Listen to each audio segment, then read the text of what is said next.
Oh,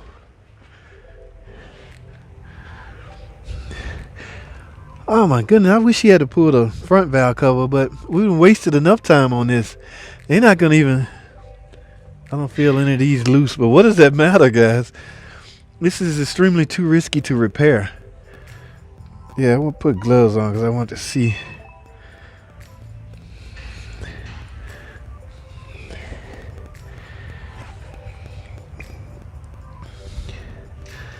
Guys, what else besides who you engine heads out there? What else besides lack of oil change would cause this? Okay, remember this car designed to burn on what is that?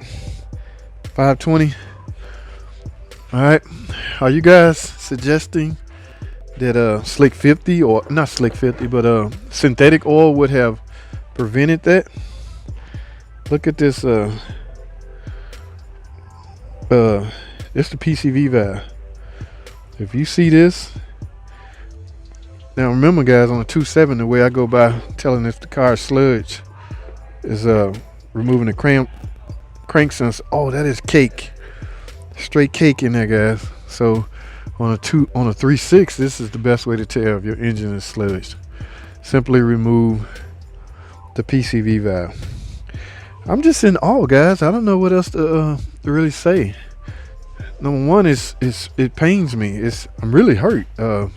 Now, sure, I love to make repairs on vehicle, but I hate when this is like straight abuse.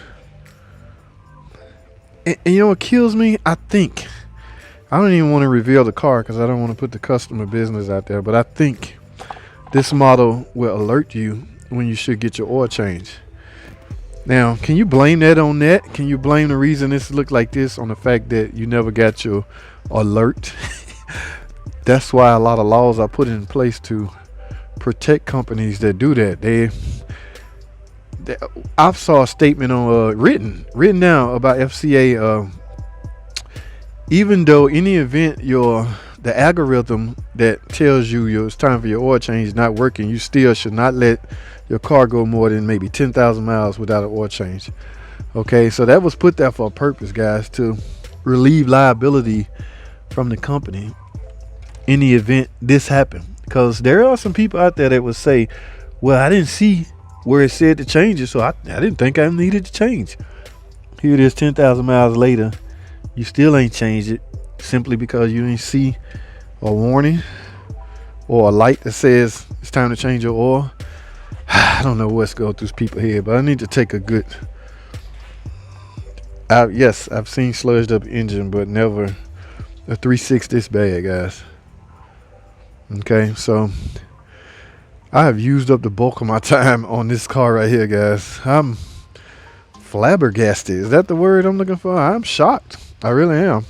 I think my man said he ain't wasting no more time, like as far as taking this out, because this is going to look just like that. So why bother to remove that? I'm not sure why he went straight to that. Okay, either way it goes, the upper intake had to come off no matter which one you're going to remove. So from that point, they both pretty straightforward to remove, although you got a lot of AC stuff down here to deal with. So he just chose to remove that one first, guys. Okay, because I'm done, guys. That's all I have, man. I used up the whole time on this. Now a lot of guys gonna ask me, so let me find out right now. How many miles on this car? Let's take a look. Again, I'm trying to protect the customer's identity. In fact, I do not even want y'all to see what kind of car it is. All I want y'all to see is the mileage. And it is, zoom in. What does that say, guys? 131. Okay, it's trying to focus.